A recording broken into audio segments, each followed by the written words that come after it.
In the heart of Houston, Texas, a bustling high school classroom at Westview High buzzes with the energy of a late afternoon science class. The atmosphere is filled with curiosity and an undercurrent of tension.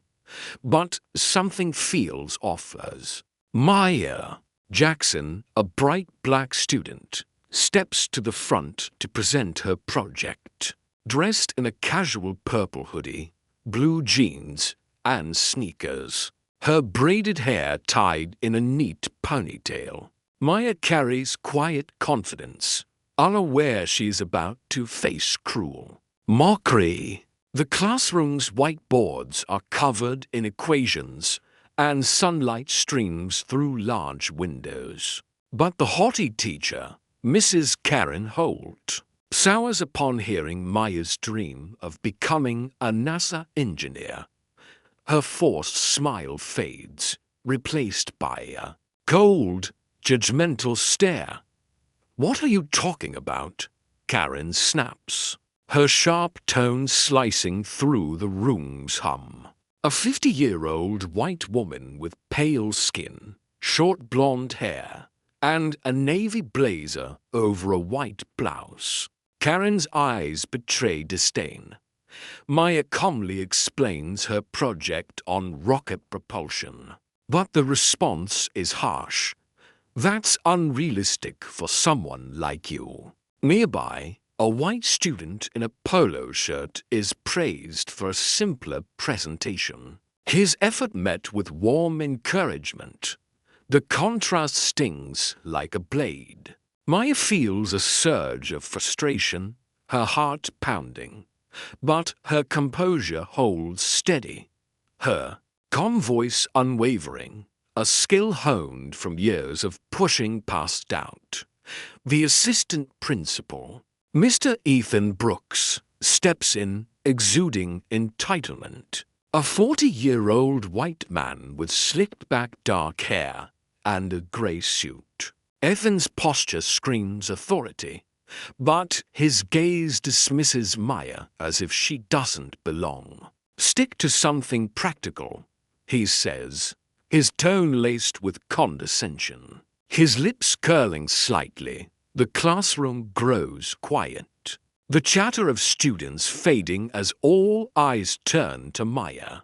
She points out the disparity. Why was his project praised without question? The question hangs unanswered. Karen smirks, Ethan scoffs, treating Maya like an overreaching dreamer. A security guard, Tom, approaches, his heavy boots echoing on the tiled floor. A 55-year-old white man with a gray buzz cut and a black uniform. Tom demands, "Quiet down and leave the room." His voice cold, students whisper. Some pulling out phones to record, others sitting in stunned silence. Maya feels a mix of hurt and resolve, her shoulders squared. But she knows this isn't over.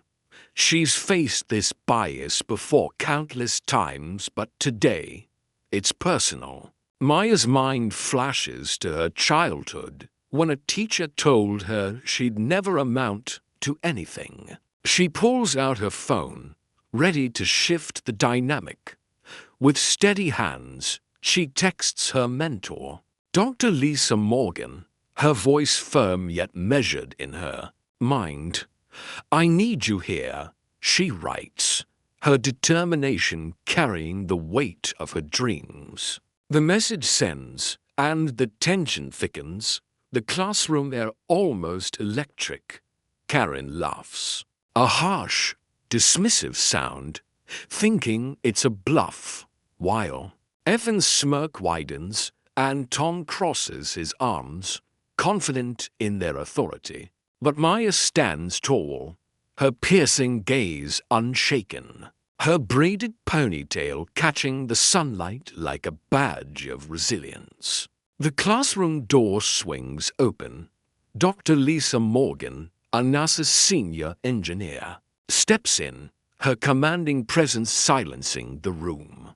A 45-year-old black woman with medium dark skin, short silver-streaked hair, and a tailored navy suit.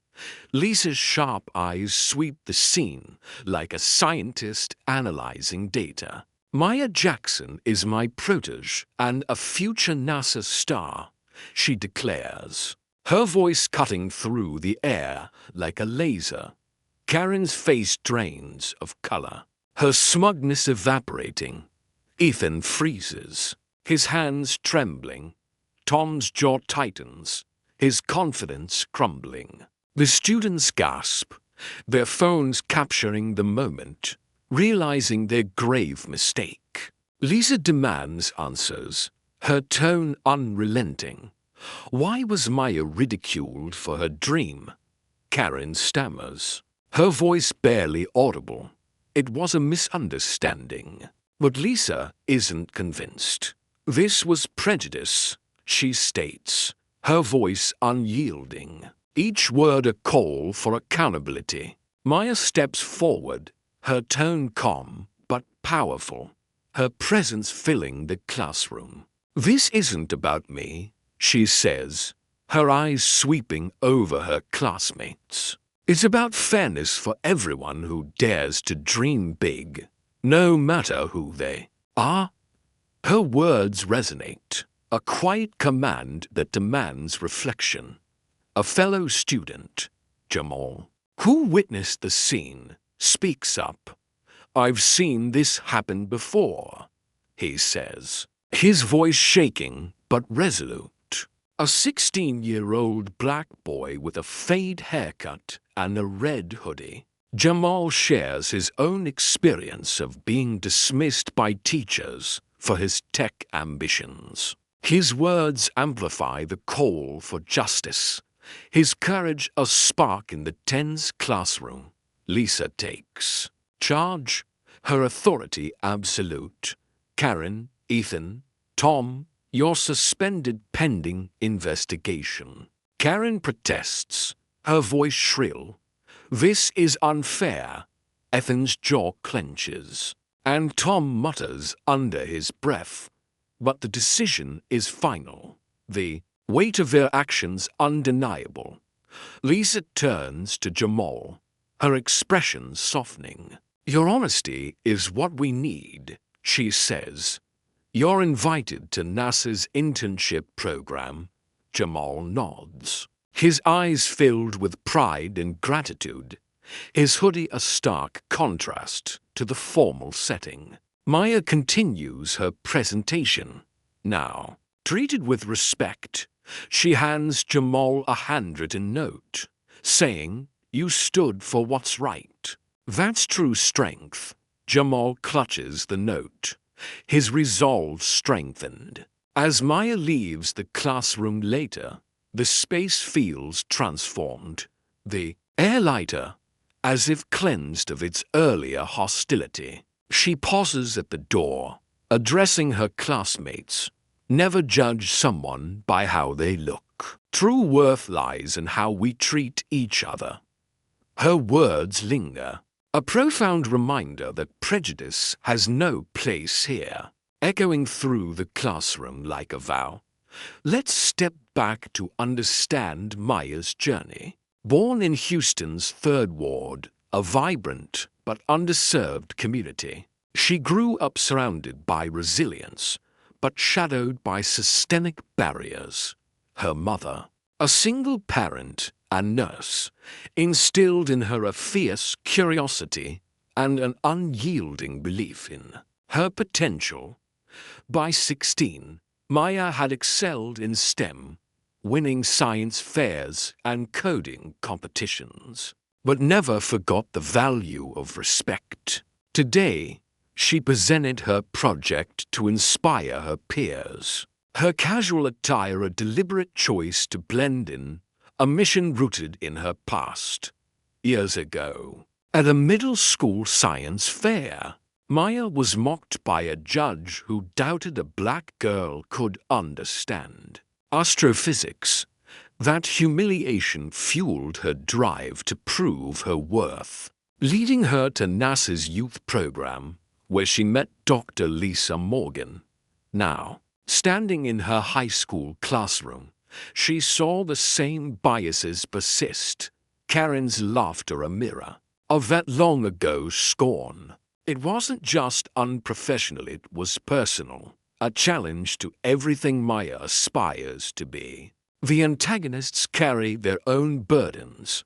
Karen, a 50-year-old white teacher, leaned on stereotypes to maintain her classroom control, fearing Maya's ambition threatened her authority. Ethan, a 40-year-old white assistant principal, prioritized optics, his bias masked as practicality. Tom, a 55-year-old white security guard, followed orders, his discomfort buried under routine. Their actions, rooted in prejudice, led to their suspension, a lesson in accountability that reverberates through the school. The impact of Maya's stand ripples far beyond the classroom. Lisa submits a formal complaint to the school board, sparking a district-wide review of teacher conduct.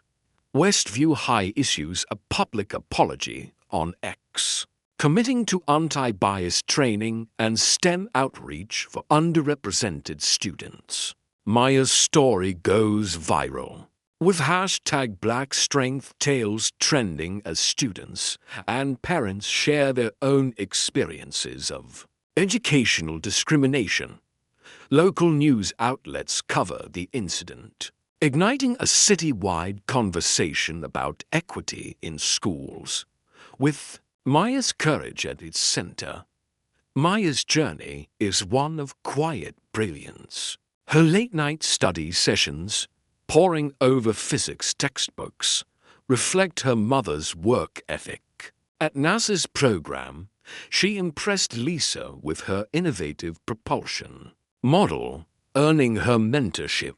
Her resilience, honed through years of overcoming doubt, stood in stark contrast to Karen's dismissive attitude, proving that true potential thrives when nurtured, not judged. The classroom, once a stage for injustice, now feels like a hub of possibility. Teachers rethink their approach, inspired by Maya's poise. Jamal, now a NASA intern candidate, shares his story at a school assembly, encouraging others to pursue STEM. Classmates who recorded the incident post videos online, amplifying Maya's message. One peer, a shy Latina girl, approaches Maya after class, inspired to join the science club, crediting Maya's courage for her newfound confidence. The broader impact is profound. The school district, prompted by Lisa's advocacy, launches a STEM equity program, with Maya as a student ambassador. NASA invites her to speak at a youth conference. Her propulsion project showcased as an example of innovation. Her mother, watching her rise, beams with pride. Her sacrifice is validated. The students who whispered now advocate for change. Their social media posts driving thousands to share stories of overcoming prejudice. This story isn't just about Maya, it's about all of us. Respect and fairness must guide our actions, no matter who we are. Maya's refusal to be silenced, her ability to turn mockery into a catalyst for change, shows what true strength looks like. It's not in grades or titles, but in integrity and action. Imagine a world where every Maya is seen for their worth from the start. Have you ever faced or seen unfair treatment? Drop your story in the comments. Your voice can inspire change. If this story touched you, hit like, share it, and subscribe for more empowering stories. Together, we can spread the message of justice and equality. Thank you for watching. And we'll see you in the next video.